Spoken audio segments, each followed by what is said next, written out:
Before we dive in, a quick reminder, don't forget to subscribe to the channel and give this video a like.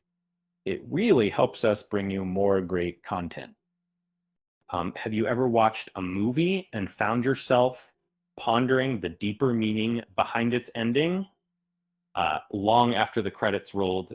That's exactly the effect Flow had on viewers, and this animated gem, acclaimed enough to snag an Academy Award nomination, tells the poignant story of animals coming together in the aftermath of a devastating flood.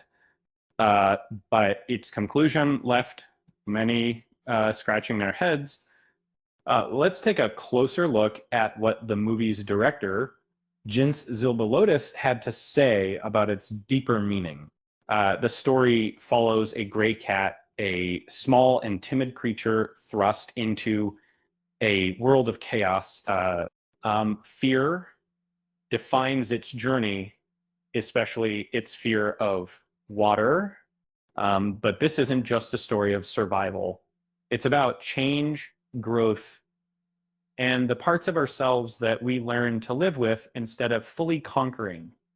And um, in the climactic moments of the film, the characters reach an unexpected place of refuge. The ending feels deliberately open-ended, almost like it's asking viewers to interpret it for themselves. According to Zilbalotis, this was no accident. Um, During an interview, he explained that he didn't want to wrap everything up in a happily ever after that he said wouldn't feel authentic to the messy and unpredictable nature of life. And the cat, for instance, doesn't emerge fearless. It's come a long way in overcoming its anxieties, but those fears don't vanish entirely. And that's okay. That's okay. And Zilbalotis emphasize that the message here is about embracing those lingering struggles as part of who we are. Uh, he believed it was important to highlight the idea that no journey is perfect, but we can still make progress on our own terms. And throughout Flow, the silence of the characters speaks volumes. There's no dialogue, leaving the visuals and animal interactions to carry the weight of the story. Zilbalotis found this silence especially fitting for a cast of animals. Their behaviors, not their words, tell the tale. The exaggerated depiction of the cat's fear of water became a central motif, underscoring its internal battle. With no villains in sight, the movie shifts to a story of cat versus nature, or perhaps cat versus self. But don't mistake the film for being somber from start to finish. As Zilbalotis noted, balancing the darker themes with humor and adventure was key. And in the case of Our Spy, it would be I see many careers, and it's not really creepy if they could be a male time.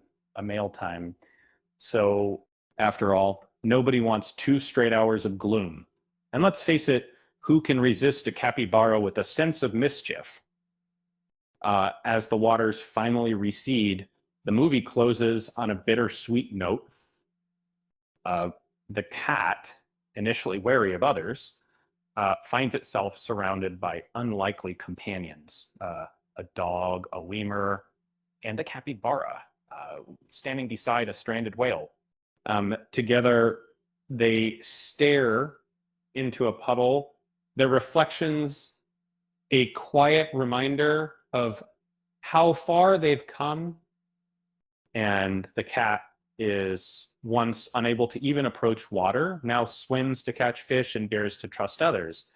It's like a powerful, unspoken testament to growth and resilience that that it was.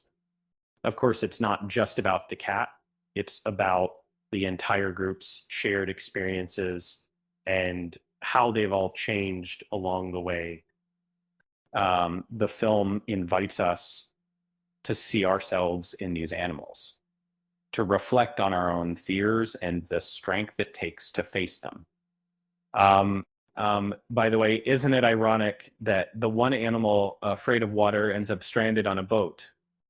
Maybe that's the universe's way of saying face your fears, even if they're, well, a little fishy. With that said, thanks for watching. And until next time,